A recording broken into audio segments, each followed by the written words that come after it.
Hey everybody, welcome back to the channel. Thanks so much for joining me here today. Today's video is going to be the mid-year book freakout tag. So I've been seeing tons of different YouTubers do this tag, and it's a lot of fun, and it's a good way to just kind of wrap up your thoughts on the first half of year of your reading. So yeah, that's what today's video is going to be. Obviously there will be some suggestions and then some books that I will probably tell you not to pick up. And if you hear anything, my dog Josie is joining us, and I'm going to tell you all about the books I've read so far this year, how my reading's going. If you're interested in hearing about this and some of the books I've read this year, what I liked, what I didn't, just keep watching. Alright, so the first question of this book tag is, how's your reading going? And to be honest, July has not been a very good reading month. I've read like 2 books this month, which is unusual considering it's already the 10th, I think. So for me, that's like nothing. It's just, I read a very, very good book that I'm going to talk about. And since then, I've been kind of in a slump. Like I haven't been able to interest myself in reading again because that book was like so good. So I'm kind of in a slump to answer that question. How's your reading going? I'm on pace to read like 100 books this year, which is, you know, great. And obviously everybody reads at different paces, and whatever you read in a year is like great for you. Like it doesn't matter how much you read if you're enjoying what you're doing. But for me, I'm just kind of in a slump right now. So this question I'm excited about. It's best book you've read this year so far in 2023. And I couldn't pick one because I feel like there's just different genres. Sorry, my dog is just like rolling around on the couch over there. Anyway, there's different genres. So I've picked 2 and like an honorable mention. The first one is Happy Place by Emily Henry. I read this in a reading vlog a couple months ago, or I guess this came out in June, so like early last month. And I haven't been able to stop thinking about it. This has been such a good book. I actually have since then read 2 or 3 of Emily Henry's other books, and this is still my favorite one. This was my first Emily Henry read and still my favorite. I gave this 5 stars.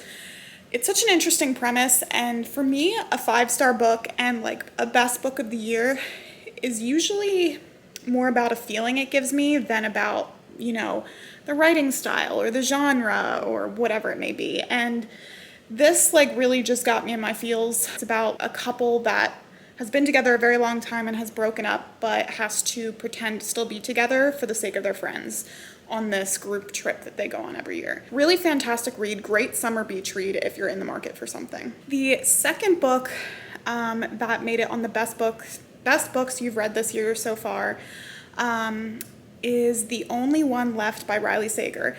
And I don't have this to show you because it's currently being lent to everybody I know. So my future mother-in-law just read it, and now my future sister-in-law has it to read.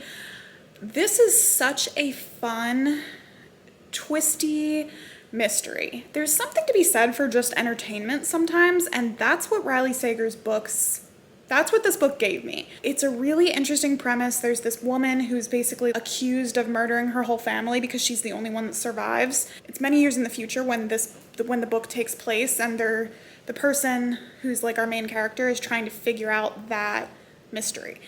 And there's so many twists and turns, I kid you not, like literally until the very last page, there's kind of something that I didn't really see coming. So if that's the type of book you like and you really just love to read for entertainment purposes, I think you would really love that book. And my third recommendation is a YA read. I wanted to do a YA read. This is sort of like an honorable mention. It is just a fantastic coming-of-age story, especially if you are a young adult who is plus size, because there just isn't a lot of representation, or at least when I was, 16, there wasn't a lot of representation of plus size young adult people in literature. And so this book is called Fat Chance Charlie Vega, and it is by Crystal Maldonado. Like chef's kiss, it's so good. I could go on and on and on, but like this video will be forever long. But if you are looking for a YA coming of age story featuring a very good cast of characters and a fun main character who is also plus size and Latina, I think that's your book, and I would highly recommend it. The best sequel you've read so far in 2023. I've only read 2 sequels this year, and both I gave 4 stars, I believe, so I had a hard time like picking, but for the sake of this video and to answer the question, I would say The Night in Question, which is the second book in the Agatha series. Again, I just did a reading vlog on this, and this book just came out in June as well. It is a YA mystery, and I don't know, it just gives me the Agathas, like this series, it's just very like comforting and like not low stakes mystery, but I don't know, a lot of YA mystery isn't like quite as intense. It's like a thriller or like an adult mystery. So YA kind of is like a good balance, I think. And this particular one has a character that kind of represents Marilyn Monroe. So the story is kind of like an old Hollywood story, the mystery. It's really good. Highly recommend. Favorite reread. I'm going to change this to favorite that I would like to reread because I have not reread any books this year. Honestly, I've just been very busy. I haven't gotten to it. But after I read Half a Soul by Olivia Atwater, I have been dying to reread Pride and Prejudice. I haven't read Pride and Prejudice since I was probably maybe like in my teens, and I loved Pride and Prejudice, and that book, it really is such like a similar vibe, except there's fairy involved. So I don't know, I've just really been dying to read Pride and Prejudice again, and I think I'm going to try to do that this summer, or maybe early fall, because Pride and Prejudice gives me fall vibes, so maybe I'll do that in like August. Genre you've been loving the most. Based on what I've read this year, it's definitely mystery and thriller, as well as romance. Those are the 2. I also like kind of like contemporary fiction. For the most part, it's been mysteries and romance novels. So those have been like go-to genres this year. The next question is a new release you haven't read yet, but you want to.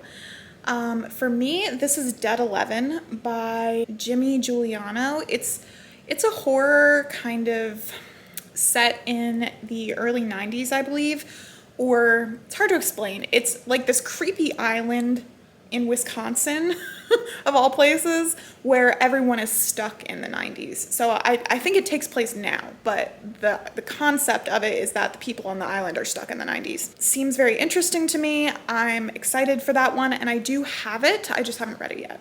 Most anticipated release for the second half of the year. I have 2. The first one is The Collectors, which is actually an anthology of stories edited by A.S. King.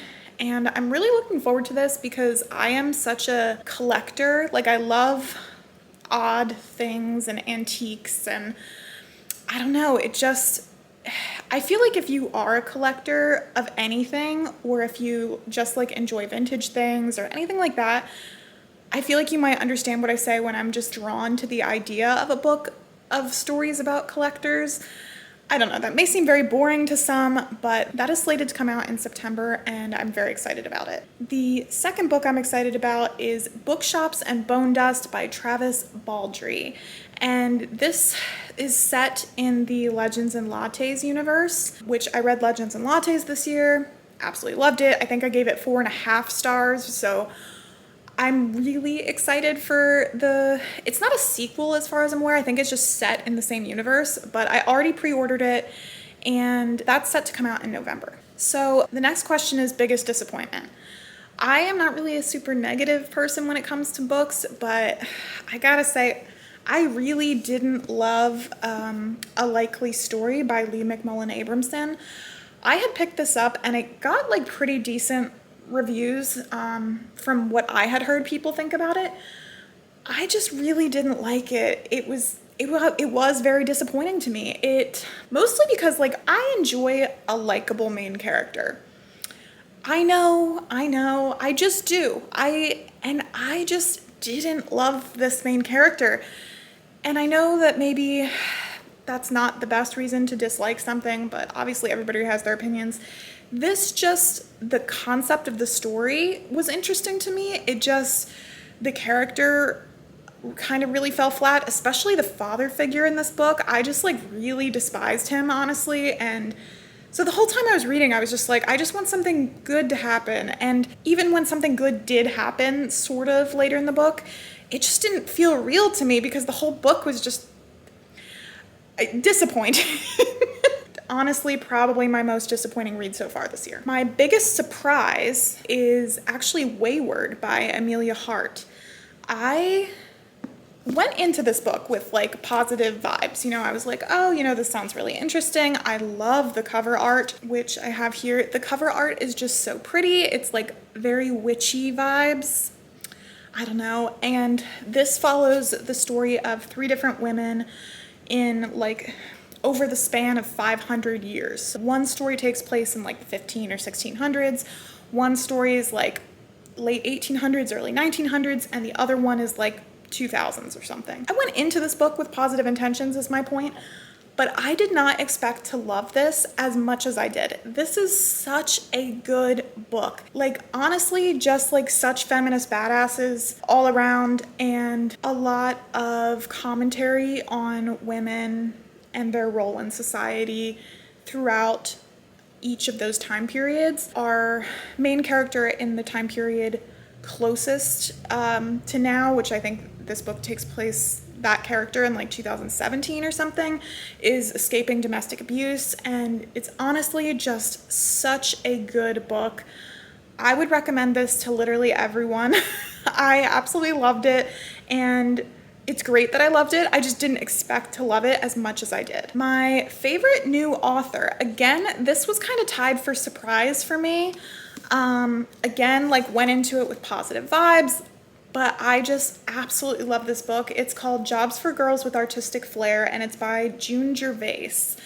And this is one of my favorite books of the year. Definitely like a new favorite author. I would love for her to come out with something else.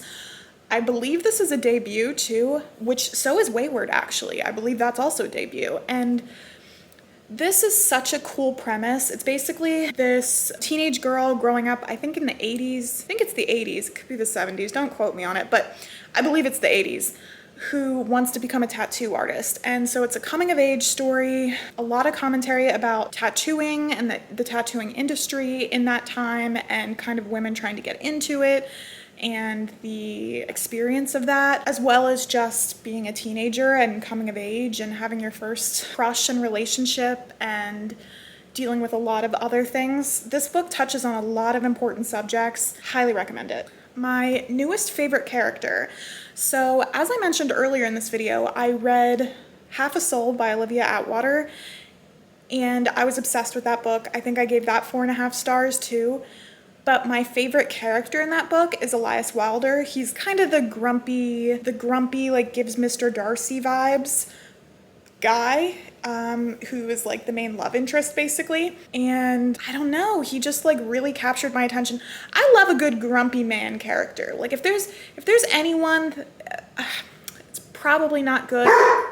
Oh, I love a good like grumpy man character who's like not grumpy for like one particular woman, you know? So again, he's giving very much like Mr. Darcy. So yes, I loved his character. I loved that he donated a lot of his time and energy into helping these children, which, read the book, it's amazing. Chef's kiss again. But yes, he's my favorite character of the year so far. Okay, the next 2 questions are a book that made you happy and a book that made you cry. And I'm combining them because this book did both. And it's also just a very good, like feel-good, heartwarming, uplifting kind of read. And that is Verena Palladino's Jersey Italian Love Story. I read this like, I think in February or March maybe. I can't remember, but ever since then, like I still think about it. It's just it made me laugh, it made me cry, it was a heartwarming story. I love our main character, Verena. Honestly, only really positive things to say about this. And if you're from Jersey or even like the Philly area or Pennsylvania, I feel like you might be able to appreciate some of the like familial culture of this book, and I just found it really, really good, and I am looking forward to finding out if there's anything else by this author I haven't read, or if there will be something coming out. I would definitely love to read it. The next question is the most beautiful book you bought this year. So unfortunately for all of you, I have misplaced it, but I'm going to put up a photo. It is by Ash, Oak, and Thorn by Melissa Harrison. I read this in my spring reading video, and it's a mid-elementary school level book, I would say. I think it's probably meant for like 3rd, 4th grade, something like that. But one, it's a fantastic book, but we're literally just talking about the cover here. It's so cute. It's so cottagecore. I just really love the artwork, and the artwork on the cover, like at the beginning of each chapter, there's a little kind of tidbit of artwork that kind of mimics the cover. And honestly, I just absolutely loved the artwork on that, and that I think is the most beautiful book I bought this year. All right, we're getting to the end of this. Bear with me, I know it's gonna be a long video. All right, sorry for that short break. I moved a little bit, and Josie was seeing someone outside that she wanted to bark at. Anyway, I'm back. What books do you need to read by the end of the year? I have 2. One of them is called The Heir of Uncertain Magic by Charlie Holmberg, and the other is Ninth House by Leigh Bardugo. The first one, The Heir of Uncertain Magic, I really want to read because I read the first book in the series this year, and if I don't read series books at least like relatively close together, I tend to forget what happens, and then I have to reread them before I can continue reading in the series. So while I still have Keeper of Enchanted Rooms like fresh in my mind, I'd really like to read The Heir of Uncertain Magic. So I'm going to try to squeeze that in by the end of the year. The second book on that list is Ninth House. The reason I want to read this book by the end of the year is because as soon as Hellbent, which is the sequel to this book, came out, I put a hold on it at the library, and I have gotten it to me like digitally 3 different times, and I've had to like cancel it because I haven't read the first book yet.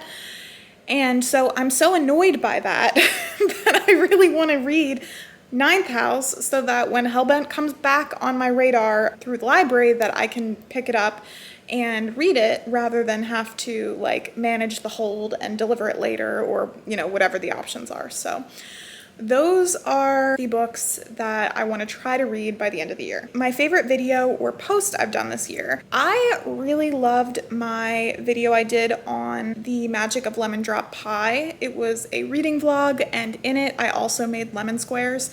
It was a lot of fun, and I also just loved that book. It was kind of along the same lines of Verena Palladino's Jersey Italian love story, in the sense that it's just a very feel-good book, not in terms of the content at all. It's a completely different story.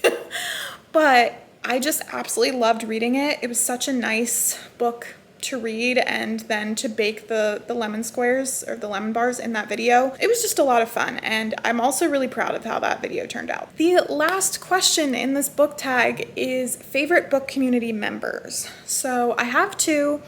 My first is Mel Reads. I absolutely love her. I love the vibe of all her videos. She just seems really chill and nice, and I love all of her commentary on the books is always super fun and funny, and she gives really great recommendations. Honestly, just a 10 out of 10 channel, so I have really been enjoying that. And I've also really been enjoying Haley Hughes. I also love Haley's style of videos and reading vlogs, and also she just seems like super nice, and I also think it's cool that she's like a therapist and she does that, and she does the reading vlogs. She just seems very cool to me, and her thriller and like horror recommendations are always like top tier. So I really enjoy her channel, and those are the 2 main ones that I've been watching a lot this year. So that is pretty much it for this video. This was a lot of fun to film. I'm really excited to do, I hope that there's some sort of like end of year tag that I can do, because this was a lot of fun to film and just fun to talk about the reading I've done so far this year. And it's actually kind of got me in the mood to read again, which is good, because at the beginning of this video I talked about how I've kind of been in a reading slump. So anyway, that is it for this video. I will see you all very soon. Thank you so much for watching. I'd really appreciate it if you subscribe to the channel if you enjoyed this video and if you're enjoying my content. And I will talk to you all very soon. Bye.